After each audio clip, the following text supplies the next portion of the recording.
책을 통해 인생을 배운다 책배우입니다. 오늘은 생각하라 그리고 부자가 되어라 라는 책을 들고 왔습니다.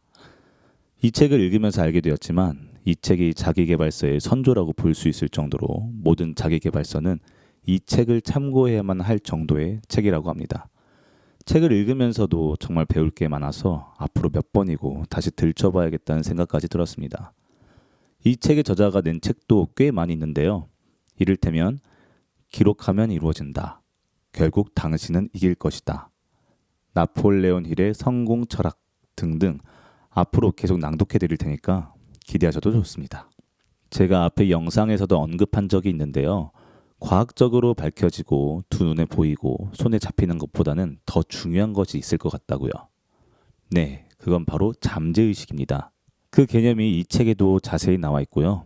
흔히 긍정적인 말을 해야 한다 등과 같은 말이 나온 이유가 바로 이것 때문이라고도 할 수 있습니다. 긍정적인 말을 해야 한다라는 지침 자체는 저에게는 썩 매력적인 말로 다가오지는 않았습니다. 왜냐하면 이것도 너무 결과만 언급한 겉도는 말이라 생각했기 때문이죠. 하지만 이 책을 읽고 나서 긍정적인 말을 할 수 있는 이유는 내면에 심어진 잠재의식을 바꾸는 데에서만 가능하다는 사실을 깨닫게 되었고 이것이 얼마나 중요한 개념인지 알게 되었습니다. 제 영상을 어떤 목적으로 들으시는지는 저는 잘 모르겠지만 자기계발서에 관심 있으신 분은 이 책을 꼭 사서 완독하시고 몇 번이고 실행하기 위해 또 읽어보시길 추천드립니다. 물론 저도 그렇게 할 거고요. 전 세계 1억 2천만 부가 팔린 초대형 베스트셀러, 최초의 부자 마인드를 정리한 나폴레온 힐의 최고의 책, 반니 출판사에서 나온 생각하라 그리고 부자가 되어라 낭독 시작하겠습니다. 5장 자기암시, 잠재의식에 영향을 미치는 매개체. 자기암시는 오감을 통해 정신에 스스로 자극을 가하고 암시를 주는 것으로 자기최면이라고도 할 수 있다. 그러니까 정신에서 의식적 사고가 일어나는 부분과 잠재의식에서 행동이 일어나는 지점을 소통시키는 방법이다. 자기암시는 의도적으로 의식 수준에 남겨둔 지배적인 사고를 통해 잠재의식에 도달하여 영향을 미친다. 인간 오감을 통해 잠재의식에 닿는 대상을 통제할 수 있다. 하지만 대부분은 이 능력을 사용하지 못한다. 많은 사람들이 가난하게 살아가는 이유는 바로 이 때문이다.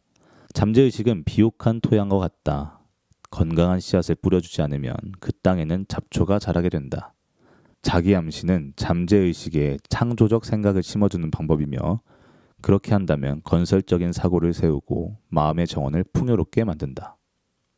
이미 돈을 손에 쥔 듯 보고 느껴라. 3장 열망편에서 설명한 6단계 지침의 마지막 단계는 부자가 되려는 열망을 글로 적어서 매일 2번씩 크게 읽으라는 것이었다. 또한 그 돈을 이미 손에 쥔 것처럼 보고 느껴야 한다. 이 지침을 따르면 열망이 잠재의식에 직접 들어감으로써 그것을 완전히 믿을 수 있게 된다. 이 절차를 반복하면 열망을 재화로 바꾸려 노력하는 사고 습관을 들일 수 있다. 기억하라. 열망을 큰 소리로 읽는다고 해도 단순히 단어를 소리내어 읽는 것만으로는 결과가 생기지 않는다. 거기에 감정이나 느낌이 담겨야 한다. 거듭 말하지만 자기암시의 원칙을 실행해도 열망하는 결과를 얻지 못한다면 이 사실을 이해하지 못해서다. 감정이 담기지 않은 평이한 말은 잠재의식에 영향을 미치지 못한다. 생각이나 말을 잠재의식으로 보내는 법을 알지 못하면 놀라운 결과를 얻을 수 없다. 그 생각에 믿음이 담겨 있어야 한다. 한 번의 시도로 이런 감정들을 다스리지 못한다고 해서 실망하지는 마라. 아무 대가 없이 무언가를 얻을 수 없다. 제 아무리 열망해도 스스로를 속일 수는 없다. 여기에서 제시한 원칙들을 끈기 있게 해나가는 대가를 치러야만 잠재의식에 영향을 미칠 수 있다. 열망하는 능력을 개발하는 데 필요한 대가는 이것뿐이다. 의식 수준에 돈을 새겨 넣기 위해 그만한 노력을 할 가치가 있는지는 오직 자신만이 판단할 수 있다. 자기암시 법칙을 사용할 수 있으려면 집념이라 할 만큼 열망에 집중해야 한다. 집중력을 강화하는 법. 6단계의 지침을 실행할 때는 집중의 원칙을 사용해야 한다. 효율적으로 집중하는 법을 배워보자. 1단계는 바라는 정확한 액수를 마음에 단단히 품는 것이다. 먼저 눈을 감고 그 돈의 물리적 형상이 실제로 떠오를 때까지 그 생각을 머릿속에서 놓치지 마라. 이를 최소한 하루에 한 번 시행하라. 이때 실제로 그 돈을 소유했다고 느껴야 한다.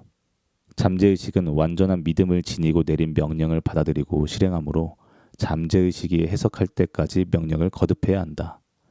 잠재의식의 합법적인 사기를 치는 셈이다. 자신이 상상한 돈을 반드시 손에 넣게 될 것임을 믿어라. 자신이 소유권을 주장할 때까지 돈이 기다리고 있다고 믿어라. 그래야 잠재의식이 그 돈을 손에 쥘 수 있는 실용적인 계획을 건네줄 것이다. 이 계획을 머릿속에 그려보라. 그 그림이 어떻게 열망의 연금술을 통해 부를 일굴 만한 실용적인 계획을 세우는지 지켜보라. 어떤 서비스나 재화를 대가로 주고 상상한 돈을 벌어들인다는 식의 계획을 세우지는 마라. 그냥 지금 당장 그 돈을 손에 쥔 자신의 모습을 머릿속에 그리고 그 모습을 보라. 잠재의식이 필요한 계획을 넘겨주길 기대하고 요구하라.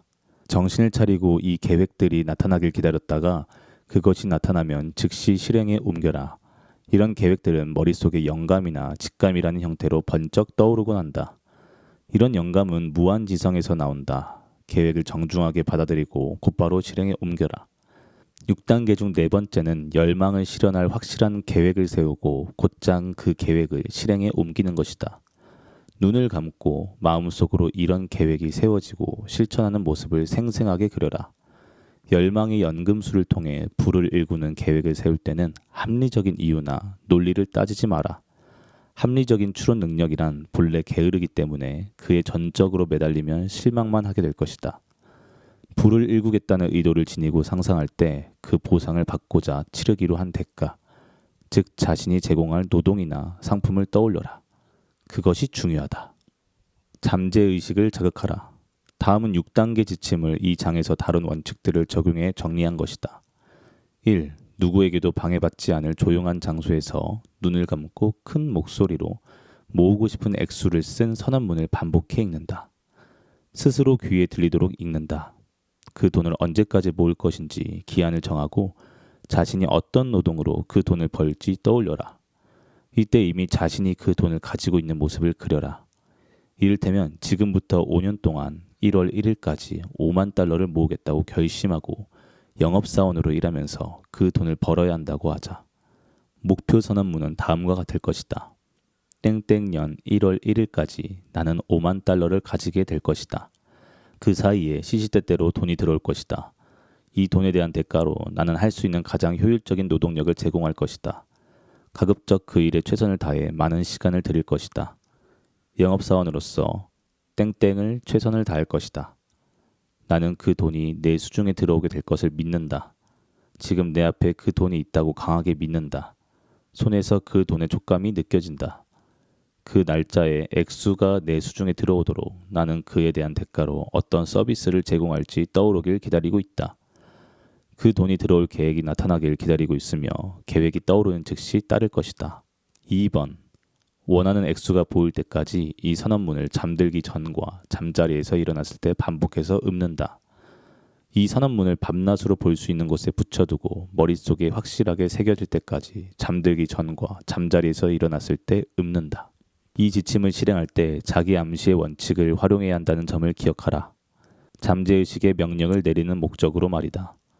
또 잠재의식은 강한 감정, 기분과 관계된 지시에만 반응한다는 것 역시 염두에 두라. 믿음은 감정과 연결되었을 때 가장 강하고 생산성이 높다. 이 지침은 어찌 보면 추상적으로 보일 수 있다. 그렇다고 해서 불안해하지는 마라. 이게 얼마나 추상적인지 아니면 부질없게 들리는지는 생각하지 마라. 그냥 따르라. 행동만이 아니라 머릿속으로도 이 지침을 따른다면 완전히 새로운 세상이, 새로운 힘이 나타날 것이다. 인간은 어떤 아이디어에든 회의적인 태도를 지닌다. 이 지침을 따른다면 회의적인 태도가 물러가고 그 자리에 믿음이 들어설 것이다. 그리고 믿음은 더욱 완전한 믿음으로 정제될 것이다. 많은 철학자들이 인간은 자기 운명의 주인이라고 말한다. 인간이 자기 자신의 주인, 자기 환경의 주인인 이유는 잠재의식에 영향을 미칠 힘을 지니고 있어서다. 열망을 재화로 전환하는 능력은 자기 암시에서 나온다. 자기 암시의 원칙을 통해 우리는 잠재의식에 접근하고 영향을 미칠 수 있다. 다른 원칙들은 자기 암시를 활용하는 단순한 도구에 지나지 않는다. 이 생각을 늘 염두에 두고 이 책에서 제안하는 방법을 통해 부를 일구는 모든 과정에서 자기 암시가 중요한 역할을 한다는 사실을 떠올려라. 이 책을 끝까지 읽고 나면 이 장으로 다시 돌아와 마음과 행동으로 이 지침을 따르라. 이 장 전체를 매일 밤 한 번씩 큰 소리로 읽어라. 자기 암시의 원칙이 타당하다는 확신이 들고 자신이 생각하는 모든 일이 이루어질 거라는 확신이 들 때까지 읽어라. 그러면서 마음에 드는 문장에는 밑줄을 그어라. 이 지침을 있는 그대로 따르라. 그래야만 성공의 원칙을 오롯이 이해하고 완벽히 익히게 될 것이다. 15장 6감 지혜의 성전의 문. 13번째 원칙은 육감에 관한 것이다. 다른 어떤 노력이나 요구 없이도 육감을 통해 무한지성과 자발적으로 소통할 수 있다. 이 원칙이 13가지 성공 원칙 중 최고봉이라 할 수 있다. 앞에서 설명한 12가지 원칙을 완전히 자기 것으로 만들어야만 이 원칙을 이해하고 활용할 수 있다. 육감은 잠재의식의 일부로 흔히 창조적 상상력이라고 불린다. 한편으로는 아이디어나 계획, 어떤 사고를 마음속에 떠올리게 하는 수신기라고도 한다. 이런 번뜩임을 예감, 영감으로도 부른다. 육감은 정의하기가 무척 어렵다. 나머지 12가지 성공 원칙을 완전히 습득하지 못한 사람에게 이를 설명하기란 거의 불가능하다. 이와 비교할 만한 지식이나 경험이 없기 때문이다. 이 책의 성공 원칙을 모두 습득해야만 믿기 힘든 힘을 받아들일 수 있게 된다. 육감을 통해 적시에 위기가 임박해왔음을 느끼기도 하고 기회가 왔음을 깨닫게 되기도 한다. 육감은 개발하면 수호천사처럼 우리의 조력자가 된다. 지혜의 성전의 문을 열어주는 수호천사. 육감의 기적. 나는 기적을 옹호하지도 믿지도 않는다. 이유는 간단하다. 자연이 자연 법칙을 벗어나지 않는다는 사실을 충분히 알기 때문이다. 하지만 어떤 자연 법칙은 불가해해서 기적처럼 보인다는 점은 알고 있다. 내가 경험한 바에 따르면 육감이 이 기적과 흡사할 것이다.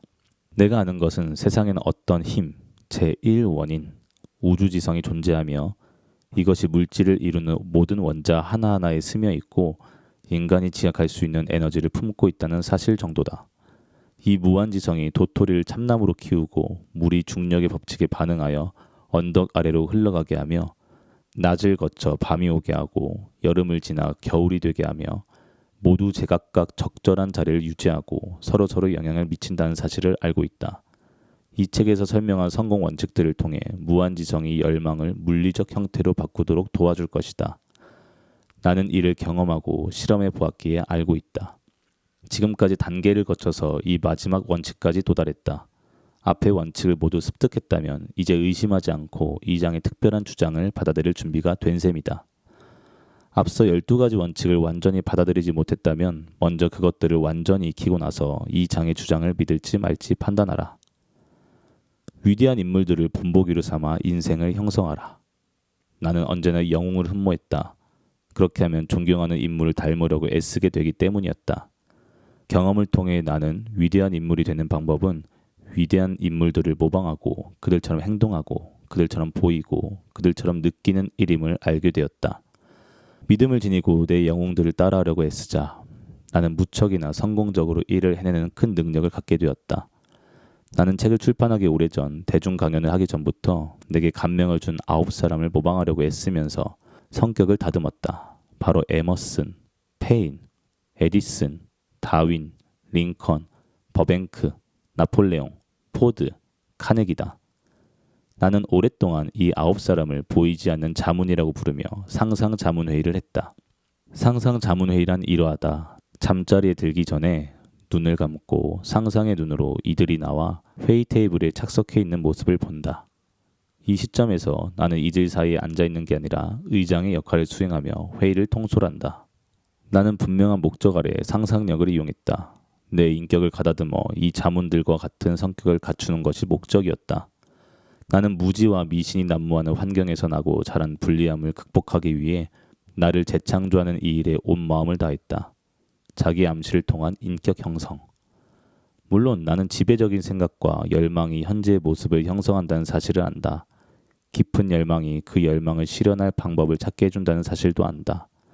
자기 암시는 인격을 형성하는 데 강력한 요소라는 것도 안다. 아니, 이것이 인격을 만드는 유일한 법칙이다. 내게는 정신의 작동 원리에 관한 지식이 있었다. 다시 말해 인격을 재정립하는 데 필요한 준비가 되어 있었다. 상상 자문회의에서 나는 자문 한 사람 한 사람에게 내가 바라는 지식을 요구했다.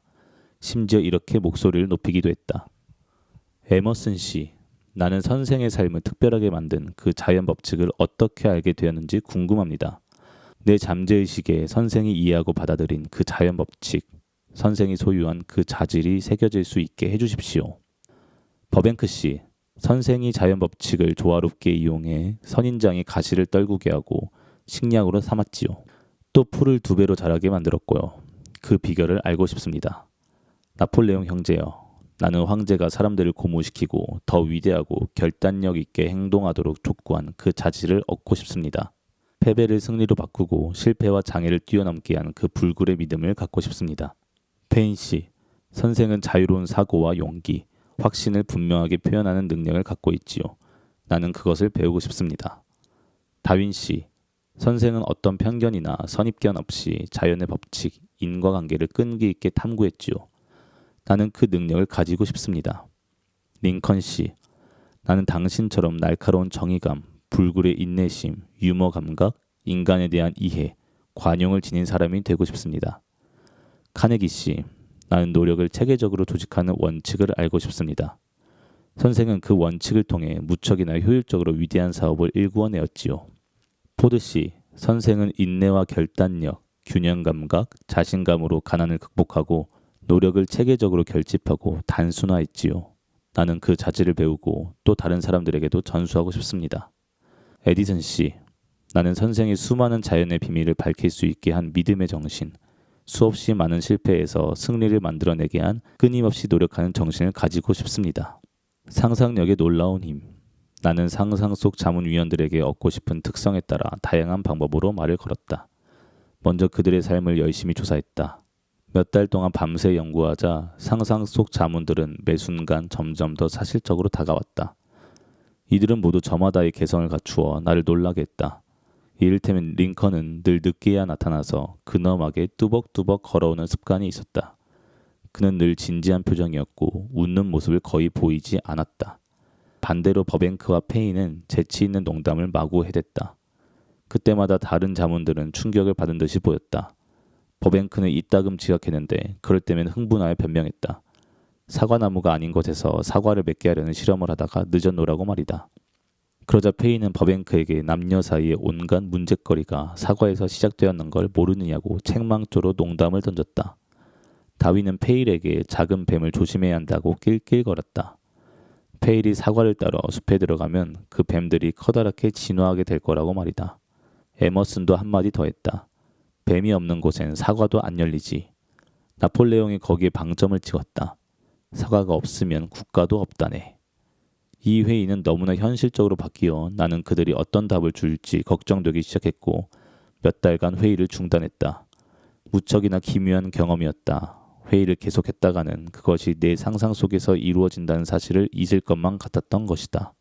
이 사실은 여기에서 용기 내어 처음 밝힌다. 자칫 입 밖에 냈다가는 오해를 살 수 있음을 알고 있다. 하지만 인쇄된 지면에 이런 사실을 밝힐 용기를 낸 것은 수년 동안 내가 다른 사람들의 말에 덜 신경 쓰게 된 덕분이다. 내 자문들은 순전히 상상의 소산이었으며 자문회의 역시 내 상상에서만 존재했지만 이것들은 나를 영광스러운 모험의 길로 이끌었으며 진정한 위대함이 무엇인지 깨닫게 해주고 창조성을 북돋고 정직하고 대담하게 생각을 드러내도록 용기를 주었다. 영감의 원천에 다가가라. 뇌의 세포 구조 어딘가에는 흔히 육감이라고 불리는 생각의 주파수를 수신하는 기관이 존재한다. 지금까지 육감이 어디에 존재하는지는 과학적으로 알려진 바가 없지만 이런 사실은 그다지 중요하지 않다. 인간이 물리적 감각 외의 원천을 통해 적절한 정보를 얻어내는 것 역시 사실이기 때문이다. 일반적으로 이런 지식은 정신이 특별한 상황에 영향을 받을 때 얻어진다. 감정이 일어나고 심장박동이 빨라지는 긴급한 상황에서 육감이 활동하게 되는데 운전하다가 사고 직전까지 가본 적이 있다면 육감이 초단위로 작용해 사고를 피하게 해주어 목숨을 구해줄 수도 있다는 사실을 알 것이다. 나는 살면서 수차례 위급 상황을 겪었다. 그 중에는 목숨이 경각에 처했던 심각한 일도 있었다. 그때 나는 보이지 않는 자문들의 안내를 받아 이 어려움을 기적적으로 극복했다. 상상 속에서 자문회의를 한 이유는 자기 암시를 이용해 내가 바라는 인격적 자질을 잠재의식에 심기 위해서였다. 최근에 나는 완전히 다른 도전을 취하고 있다. 나와 내 고객들이 처한 문제를 해결하고자 자문들을 끌어내는 것이다. 상상 자문회의를 하면서 나는 내 정신이 육감을 통해 전달되는 아이디어, 사고, 지식을 민감하게 받아들인다는 점을 알게 되었다. 자문에게 전적으로 의지하는 건 아니지만 그 결과는 무척이나 놀랍다. 육감은 의지로 벗어나거나 마음먹은 대로 발휘할 수 있는 것이 아니다. 이 위대한 힘을 이용하는 능력은 이 책에 소개된 다른 원칙을 활용할 때 아주 서서히 찾아온다. 당신이 어떤 사람인지, 이 책을 어떤 목적으로 읽는지에 상관없이 이 장에서 설명한 원칙이 어떻게, 어째서 작용하는지 완전히 이해하지 못한다 해도 여기에서 이점을 찾을 수 있다. 당신의 목적이 부를 일구거나 물리적인 성공을 거두는 일이라면 더욱 그러하다. 한 장을 할애해 육감을 설명한 이유는 시행착오를 겪지 않고 삶에서 필요한 것을 얻을 수 있도록 성공 원칙을 알려주고자 이 책을 썼기 때문이다. 무엇을 성취하든 그 성과의 출발점은 열망이다. 그리고 종착점은 이해에 달하게 하는 지식을 얻는 일이다. 바로 자신, 사람들, 자연법칙, 그리고 행복을 인식하고 그게 무엇인지 이해하는 일이다.